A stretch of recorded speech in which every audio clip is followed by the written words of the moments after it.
We may be doing. Sure, I don't think I've been here, but I pressed the So wrong when was side. the planning?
Good evening, everybody, and welcome to this evening's Cabinet meeting.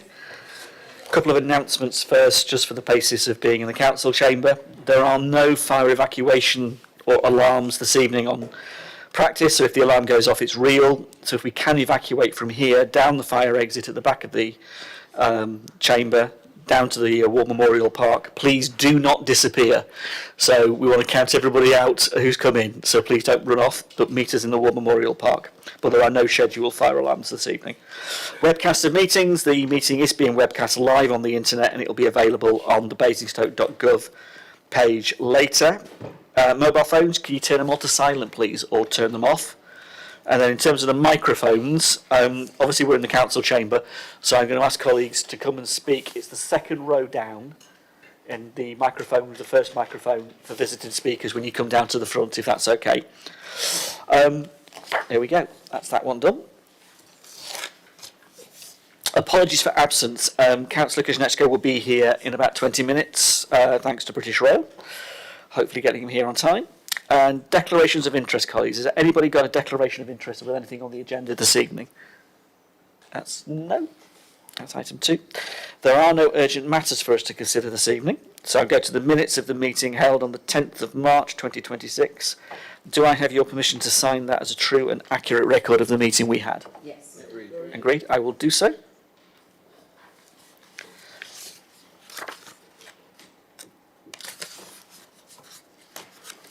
And then hand that to the team at Dem Services.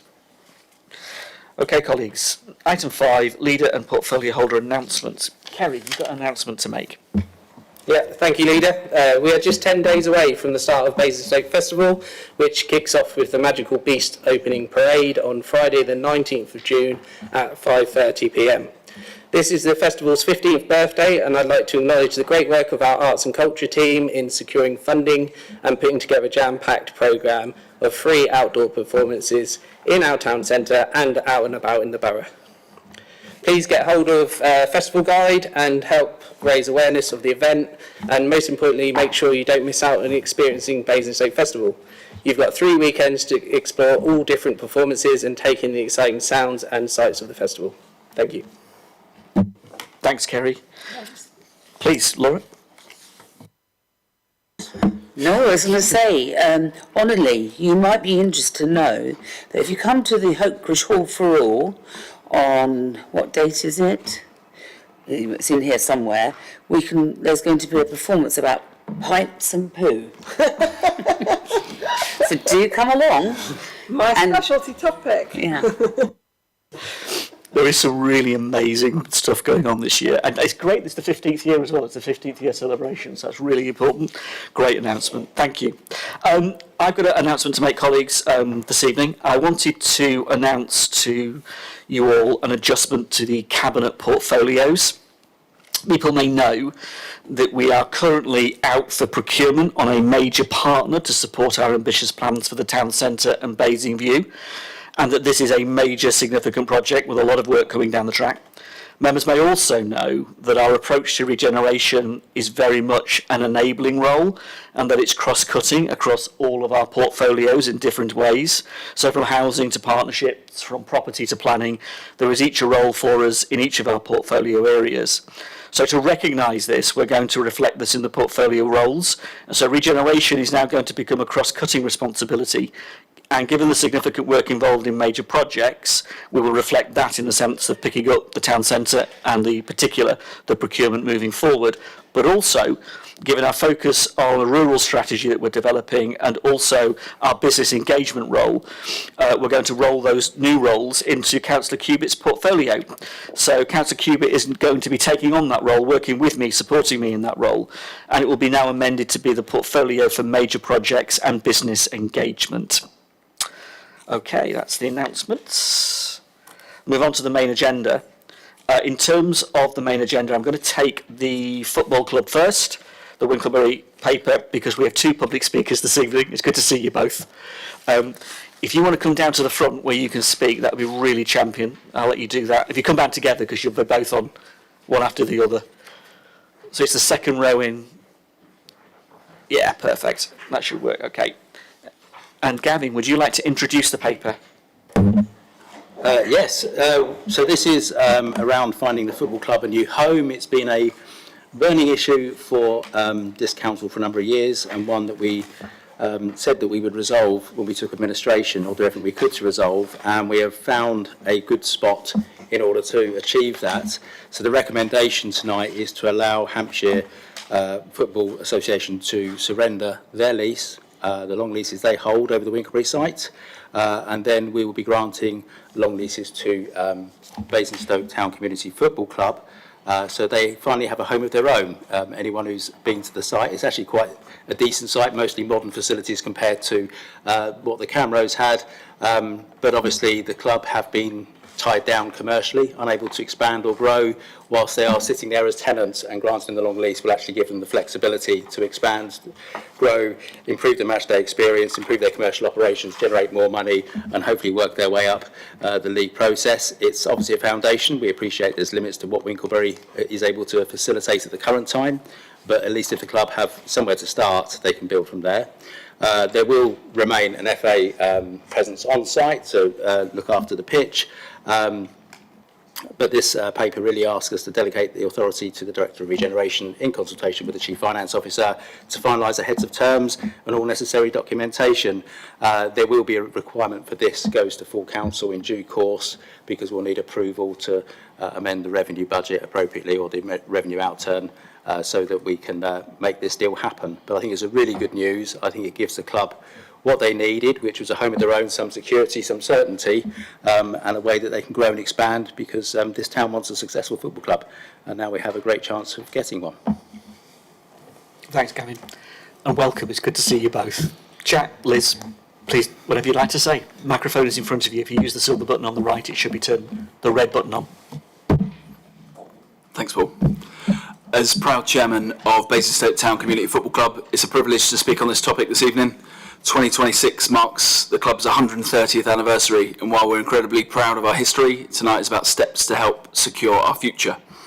The proposed lease agreement for Winkelbury Football Complex gives us something fundamental, a ground we can call our own. It allows us, finally, to be in control of our own destiny. This long-term security is exactly what we need to grow and deliver on our ambitions. But our vision for Winkelbury Football Complex goes far beyond 90 minutes on a Saturday afternoon. This agreement is, at its heart, a community investment.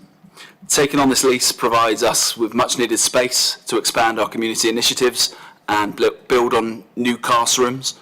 It gives a permanent, reliable base to host vital community groups like Talk Club, who champion local men's mental health and well-being. It also allows us to be able to significantly expand our educational reach. Next year, our academy looks to welcome over 90 students. Having this new space means we could also look to expand our college programme to offer higher level qualifications such as high national diplomas and certificates. We're also looking to increase female participation within our academy programme, building on the brilliant work already being done to expand on women's and girls football in the town. Having full control of the site means we'd look to improve the daily catering facilities for our students, as well as our fans on match days and the wider community throughout the week. It will also enable us to steadily improve the overall fan experience alongside our hospitality and commercial offerings, ensuring the club remains financially viable for generations to come. I also want to place on record our thanks to the Borough Council and to Hampshire FA for their collaborative approach on this. Together, we're making the best use of Winkelbury Football Complex for the long-term community benefit, and I truly believe that this would be a brilliant step forward for the football club and a fantastic result for the people of Basingstoke. Thank you. Thanks, Jack. Liz? You're okay. Brilliant. Thank you very much. Kerry? Thanks, Jack. I'm very happy to support this decision because it takes us one step closer to Basingstoke Town Community Football Club getting a home of its own. This club has shown real resilience and character, and that's down to a number of key people who've worked tirelessly to keep the club moving forward. From people who have stood up and led, to volunteers, to loyal fans who back the team week after week. My thanks goes to those individuals, along with the Hampshire FA and our council officers. The strong relationships we've built are part of the reason progress like this is possible. When we work together, Basingstoke wins. And let's be clear, this club is far more than the culmination of a match day. Its academy is Ofsted rated good with areas of outstanding. It improves young people's lives, opening doors to careers in football, fitness and business. It champions inclusion through pan-disability football and has a thriving women's team. It builds pride in our town and brings people together. Volunteers gain purpose and belonging. Fans get a place to let off steam and enjoy the game. And our whole community becomes stronger. Backing and supporting the club goes hand in hand with our wider council goal of improving sport and well-being across Basingstoke. This decision is another step towards a successful and sustainable future for Basingstoke Town Community Football Club, and I fully support it. Thanks, Kerry. Anybody else? You okay? Thank you. This is a massive milestone. I think this decision is a big step forward. There are so many people that have been part of this journey to get you where you are and to give you the opportunity that now presents itself. So I think, thank you to everybody who has done so much heavy lifting over the years to keep the club going, to put the club in the position you're in. And I really respect what you're saying, Jack. We do as a cabinet, as an administration, and we want to work with you and work with all the other team, the volunteers, the huge amount of supporters that you have who show their commitment to the club day in, day out in so many different ways. And you rightly say it's not just about the first 11 that come out on the pitch on a Saturday afternoon or a very wet weekday evening. It's about everybody else that does everything else to the club and the opportunity this might give you to expand and grow and develop in the future and also meet all those obligations that are there. And that's a really important piece of this. It's a positive step forward. But the decision before us, to be clear, is a waypoint. We've got a lot of detail to work through, and we're going to do that together. There's a lot to be done to get the dot the I's and cross the T's to make sure this is exactly where we need to go. It will have to go to full council, and we will need to carry that and make sure that council is supportive of where we're going. But the decision is pretty clear, and it's on page 152 of our paper, colleagues. Gavin has rightly introduced it. So in terms of Gavin, would you like to say anything more before we move to the recommendation? No. We're good with it? Okay, my friend. So recommendation is set out on page 152 in 5 bullet points.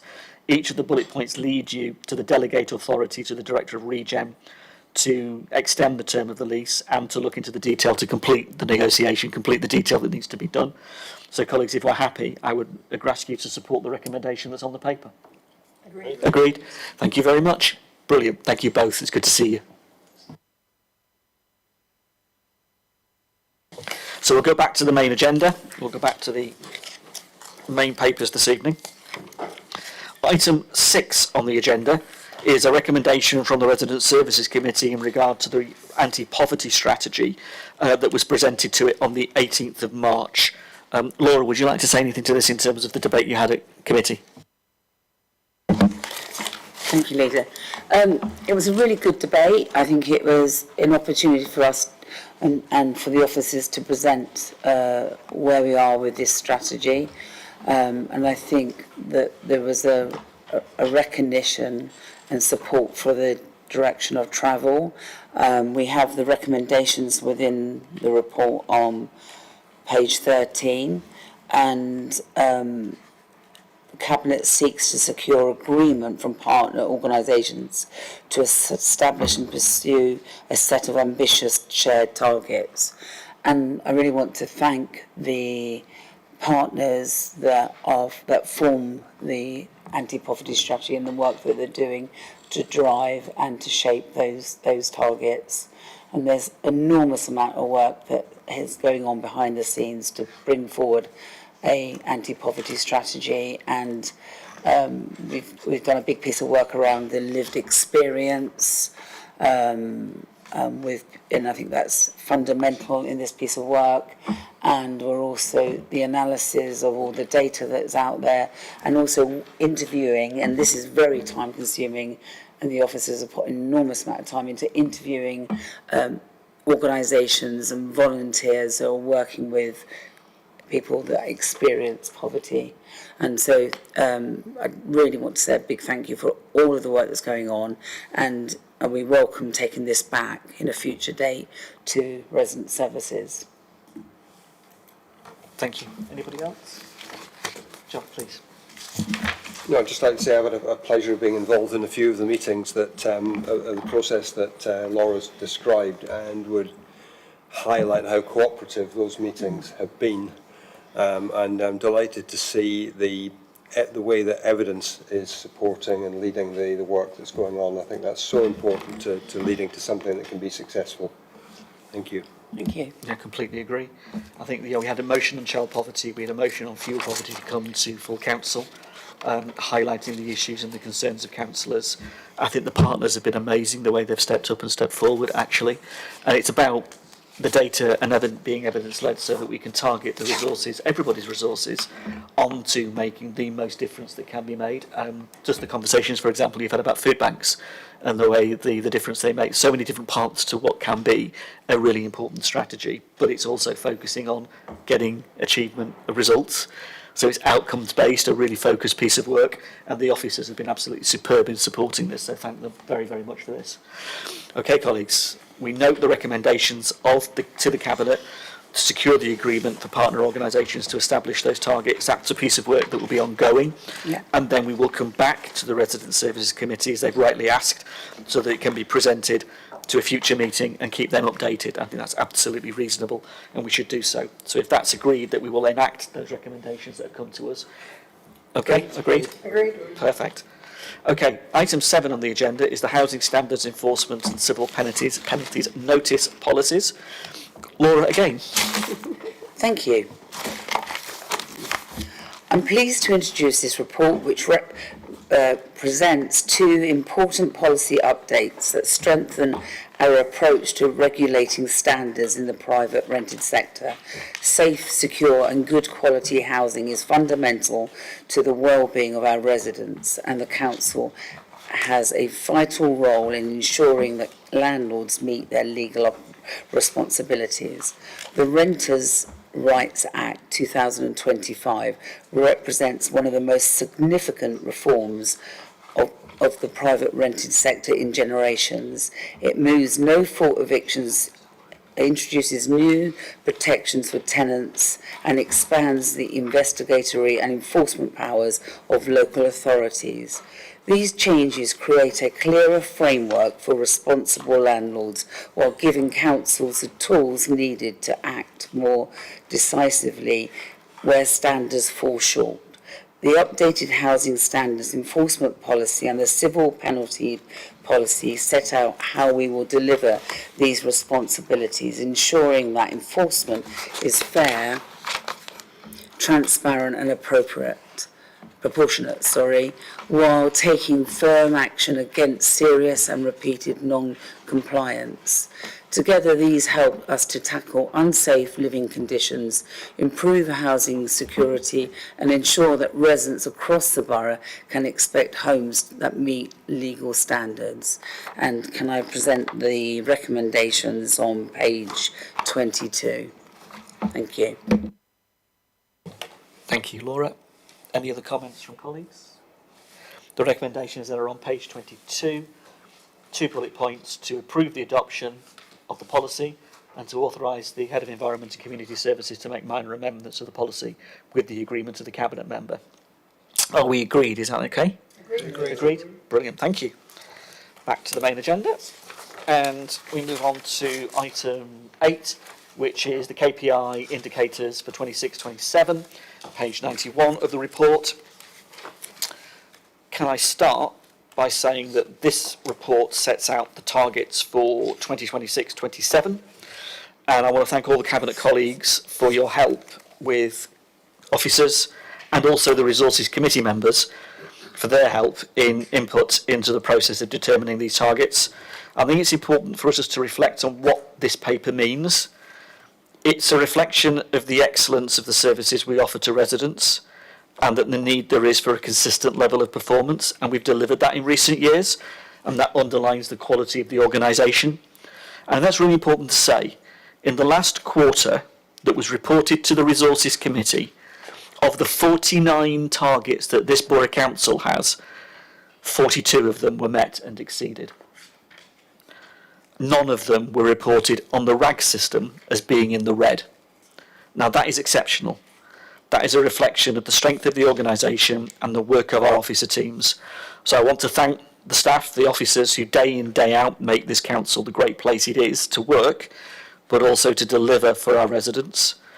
So I think it's also important to say that none of us, I don't think any of us in any of our portfolio areas, I don't think any officer of this council rests and strives to say effectively that's it. We never rest on simply having these good figures. We are a learning organisation. It's never it. The job is never done. So we constantly learn, we constantly challenge ourselves to be better so that we can continue to be as ambitious of these targets as we can be. And that's why it helps that members at committee get to view the targets and recommend to Cabinet and recommend an input to this. It's not just the Cabinet, members of the Council also input. And these are the KPIs that we judge ourselves by and that government judges by. And that's a reflection of the strength of the organisation. So colleagues, I ask you to look at the paper and to look at the recommendation, which is to approve the amendments that we've made that run through the paper from page 91 to 101 and would give you all of the different changes of all of the different indicators set out in the spreadsheets. If you're happy with those in the paper, I'd ask you to approve the recommendation if nobody else has any comments to make. Are we all okay? Great. Nobody else? In which case, would you approve the recommendation? Yes, agree. Thank you very much. Back to the main agenda. And we move on to the next paper, which is paper 9, which is recycling and waste strategy. And can I ask Laura to introduce the paper, please? Thank you, Leader. In Basingstoke-Dean, we recycle far less than those authorities around us, and we throw away far too much. This isn't new, and it's been the case for some time, with little action taken over the years and only minimal progress made. As a Cabinet, we have introduced a new food waste recycling service last year, and in July 2004 made a decision to make changes to the waste collections. In 2022/23, the previous Conservative administration commissioned an options report by WSP to consider different service models for waste and recycling compliant with the new Environmental Act 2021. They had a number of options presented to them, one of which was an analysis of the weekly recycling collection. This option would double the number of vehicles and crews needed for recycling, creating an additional financial burden of £2 million per annum to the taxpayers, as well as £2.5 million capital costs for the additional vehicles. There would also be an additional revenue cost of £500,000 per year for a third depot site to house the additional vehicles. An additional supervisor and mechanic would also be required.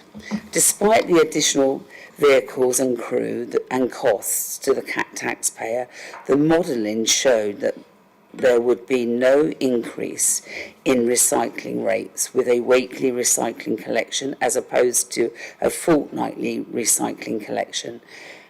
For this reason, the modelling was not shortlisted by previous administration, as it did not represent good value for the residents or the environment.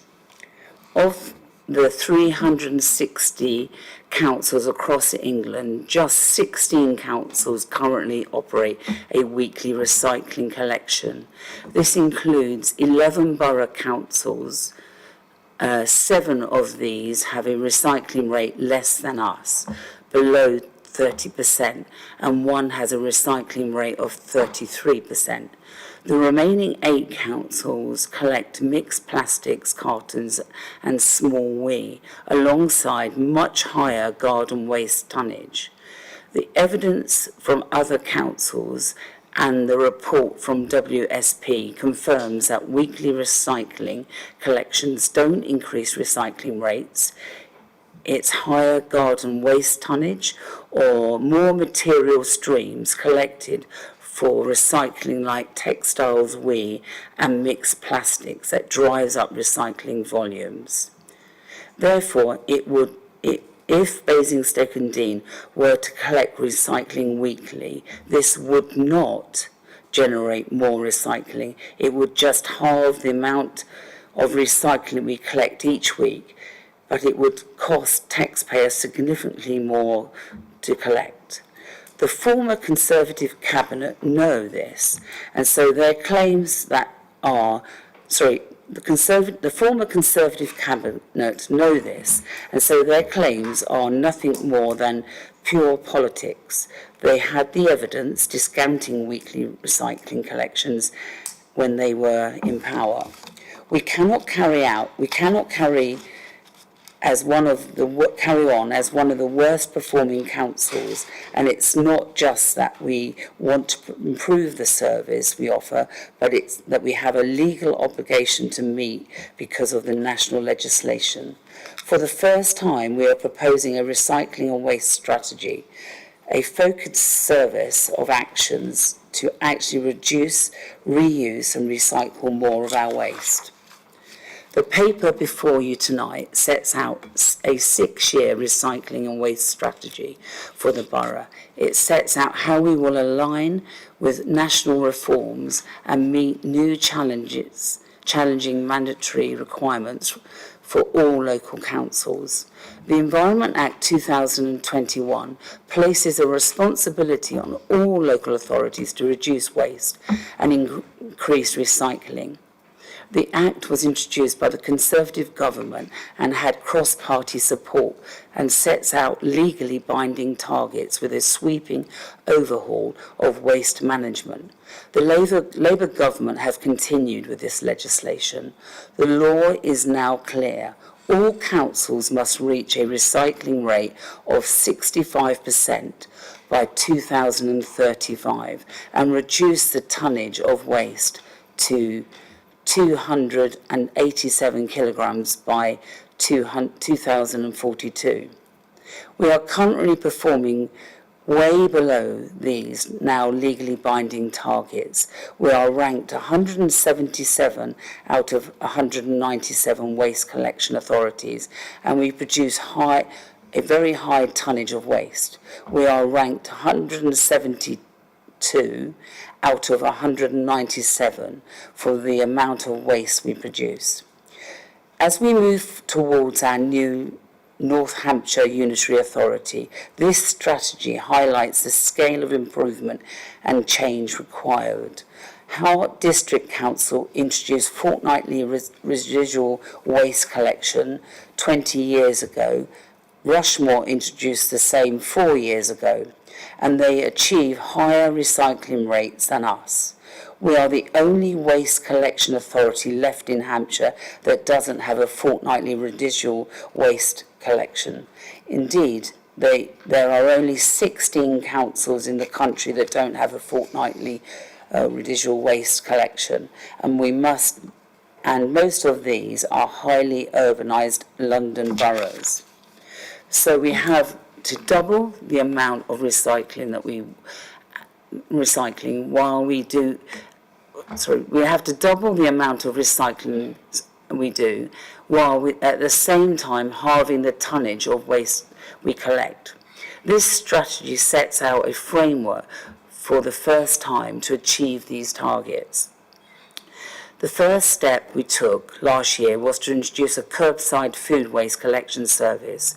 We did this 6 months earlier than mandated by the government, and as a result we missed the rush for caddies and vehicles currently being seen all over the country as they tried to catch up. We bought thousands of caddies and new vehicles as this was a wholly new service. It's been in place for 7 months and we have seen a 55% take-up, which is very good. And we have collected over 2,500 tonnes of food waste. That waste creates fertiliser for farmers' fields and clean energy. We are still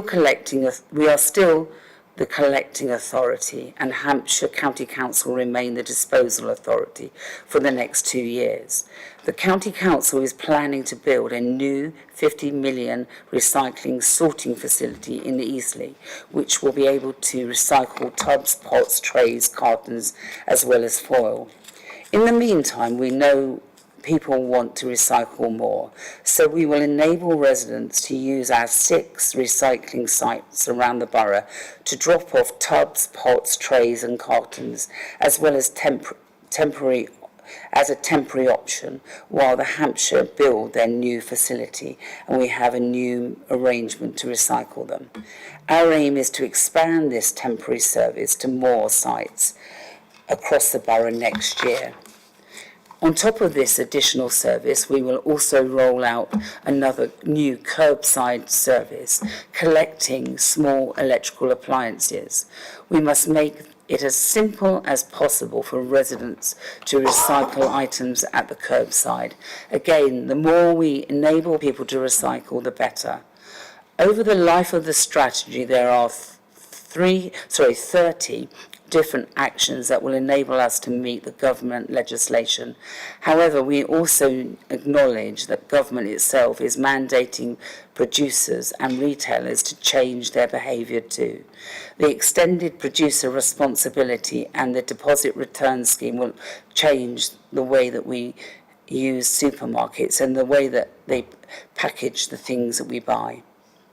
There are ambitious targets for us as well. We want to achieve a 75% participation in weekly food waste, and we want to reduce contamination where people put the wrong items into recycling in our curbside recycling by 20%. At the heart of the strategy, we want to encourage people to reduce waste first, reuse materials whenever possible, and recycle only when those options have been exhausted. We want to back services offered by the repair cafes we see around the borough and reuse and fix household goods. The legislation talks about keeping materials in use for as long as possible to avoid simply throwing away. I want to be clear that as well as those that have called for the introduction of a weekly food waste collection, improved recycling service as a cart is misleading. This is not a cart.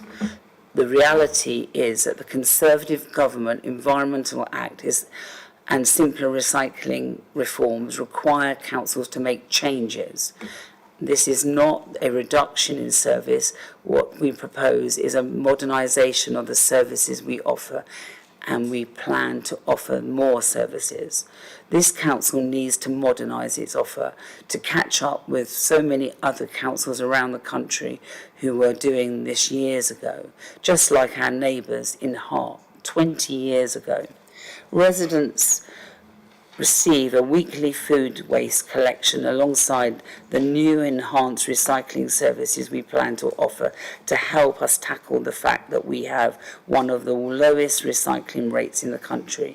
We cannot continue to bump along the bottom of the league tables. Once food waste is removed from the general waste stream, the content of the grey bin reduces significantly.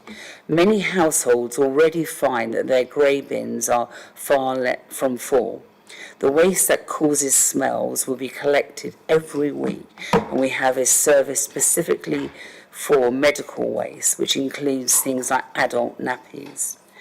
This is about meeting the national requirements, increasing recycling, reducing waste, and delivering a modern service fit for the future, and not pretending these changes can be avoided or costing the taxpayer millions with schemes that will not deliver when you have commissioned and the evidence tells you it won't. Sorry, just one more page. The strategy is one of the most important changes in service delivery we will make, and it is something we need to get behind, and it is going to be truly modernised, and it will truly modernise our council services. Thank you, and thank you for allowing me to read all of that. Thanks, Laura. It's important. Just under 4 minutes. Gavin, off you go. Yes, first of all, endorse everything that's been said. This is a fantastic upgrade to the waste services that we provide. Just as a quick reminder, you don't need me to say it, you can just use simple maths. When we took over the administration, on week 1, we'd empty your black bin, and on week 2, your black bin, your green bin, and your glass bin. That is 4 bins a fortnight. Under the new regime, we will empty on week 1 your food bin and your black bin, and on week 2 your food bin, your green bin and your glass bin. That is 5 collections a fortnight. So we're actually increasing the service. We are collecting more, we are recycling more, we're supporting farmers with more fertiliser, and we're also generating energy. So that's a fantastic thing. There is one missing piece of the jigsaw, and that is, why can't you recycle plastics? And that's down to a thing called MRF, the Material Recovery Facility. Now, we're the Waste Collection Authority, and I think we're very good at it. But we're not the Waste Disposal Authority. For that, we rely on the County Council. So I shall give you a quick rundown of the story of MRF. In 2020, the Environment Act was being drafted, and the County Council realised Alton was not going to cope, and they needed to build a new facility. And in 2021, the funding was identified. In 2022, planning approval for a new facility in Eastleigh was granted. The original plan was to start work early in 2023. However, the Hampshire Conservatives decided to delay because the Act hadn't had royal assent, and you never know, King Charles may not have signed it, something that has never actually happened before. So in late 22, when it got royal assent, they agreed they would start work in early 2023 on the MRF, and it would open in 2025, a £30 million investment. In early 2023, nothing happened. They delayed because they wanted to check whether waste would be commingled or twin-streamed, and that might impact on what they build. So they contacted their own Conservative government. In late 2024, over a year later, but hey, no one likes a new outlook, they finally got a response from a Labour government, not their own, and they were able to progress. So in autumn 2024, to great fanfare, they announced they were starting work in 2025 to open the new facility in 2027. In early 2025, nothing happened. I've tried to look to find out why, and it doesn't seem to be anything in the papers. Maybe they were exhausted by the pace of their own inactivity, or perhaps they were all too busy taking their plastics to neighbouring authorities, all of which seem to recycle them without difficulty. Eventually, the first bit of recycling we saw was in October 2025, when they recycled the press release from 2024, promising they would start building early in 2026. So all that changed in that press release was the years. As of March 26, nothing had happened, and in late 26, just before the elections, they announced that this building would start in March. This wonderful £50 million investment. Now, eagle-eyed listeners will realise I started at £30 million, but thanks to the genius of the Hampshire Conservatives, the delay has seen construction costs rise, costing the taxpayer an additional £20 million. So apart from being £20 million and 5 years late, it's all going well. That's down to Hampshire Conservatives, and that's their contribution to the waste debate, and that's why you can't recycle your plastics. Thank you, Gavin. Colleagues, anybody else like to join in the debate? Laura? But we are not happy with that, so we are going to recycle plastic. So county may not be recycling plastic, but we are going to take that responsibility on, and we're going to enable the residents of this borough to actually recycle mixed plastic. So, and I think, that's very forward thinking of us, and I think, and I'm delighted to be able to announce that. So thank you. Yes, so firstly, Councillor Laura James, thank you so much. You've done a huge amount of work. The food waste rollout was really outstanding. There was an enormous amount of time and investment from officers and from you and from the executive team, and I'm really proud of how you rolled out the food waste. It's really been a very slick operation. I think it's a very complex subject, but I think the way we've approached it makes huge sense in terms of best value for the residents, in terms of best value for the environment, and in terms of our obligations to implement a Conservative government's Environment Act of 2021, which required us as the council to implement simpler recycling by 2026. And Councillor Gavin James has just given a very good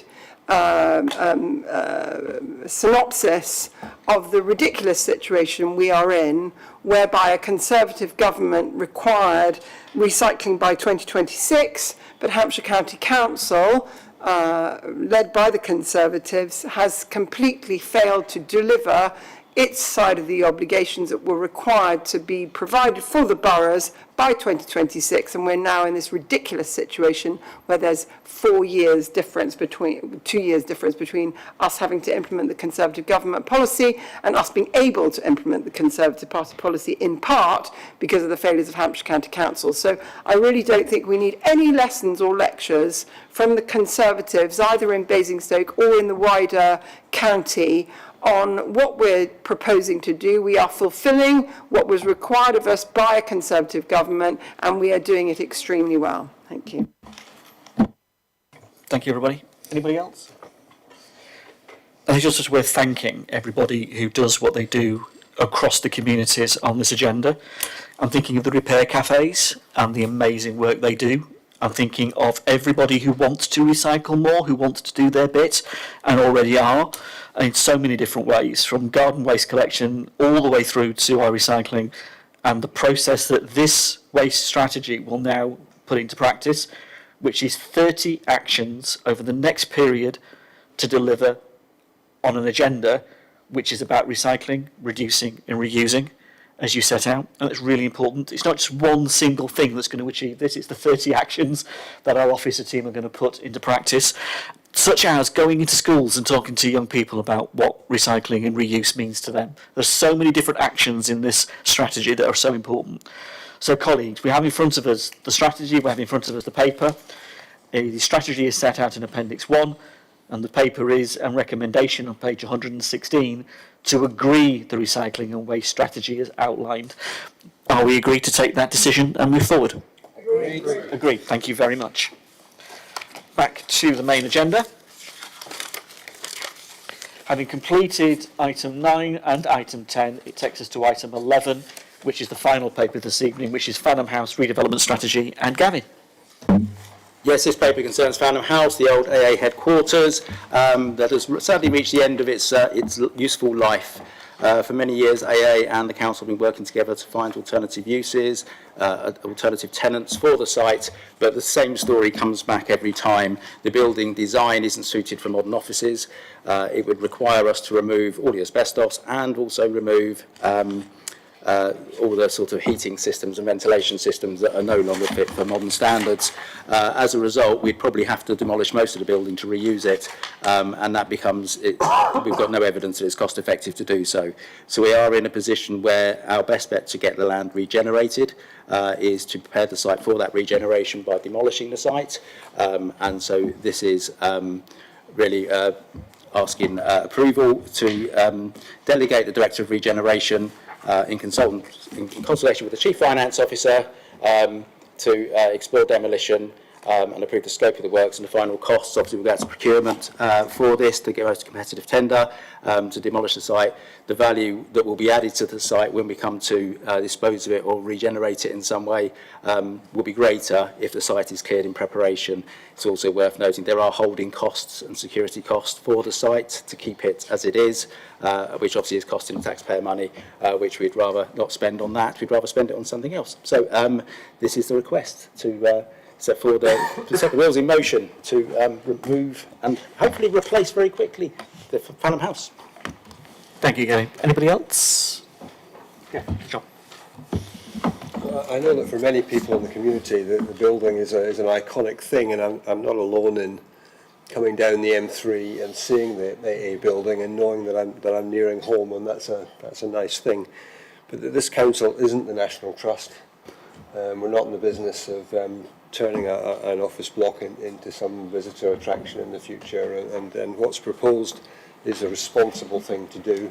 As custodians of public money, it's responsible and the right thing to do. Thank you.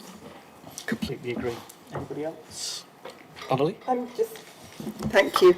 I just think it's going to be a fantastic opportunity in terms of the wider vision for the whole of Basingview to have this site modernised and made into a fantastic, exciting space and place for the future of Basingstoke and our businesses. Thank you. Couldn't agree more. I remember one of the very first things we did when we came into administration in 2023 was to work with the AA to keep them in Basingstoke, and they moved into Plant. And Plant is an amazing example of what can be done with investment to achieve grade A office space in Basingstoke-on-Deane and on Basingview. It's a wonderful example. This building is just its age. It is simple fact a victim of its age. It is full of asbestos. It is full of the issues that relate to a building that needs to be changed, torn down and replaced. And it's a 9-acre site. It's not just the building, it's the 9-acre site that goes with it. And so the opportunity on Basingview to replace it with something that will last the next 60 years and be as iconic and be as important to our economy going forward is really, really a part of this decision. And that's the reason why we're making this decision. And so, colleagues, if you're okay, Ms. Gavin, do you want to say anything else just to finish off the I was going debate? to say, you said the building's old and it's tired. It's the same age as you, just for a moment. Thank you. But, yeah, all right, give you that one. Okay, recommendation to Cabinet is page 228. It's younger than you? Just for the benefit of the public, that means it's younger than Councillor Gavin James. Okay, number 12, page 228. Recommendation to Cabinet. We've got the 2 bullet points for us to approve, which is to approve the strategy to demolish Farnham House and also to do the delegation to our officer team. But we do have a recommendation to put to Council, which is to note the funding requirements of the project be included in the MTFS.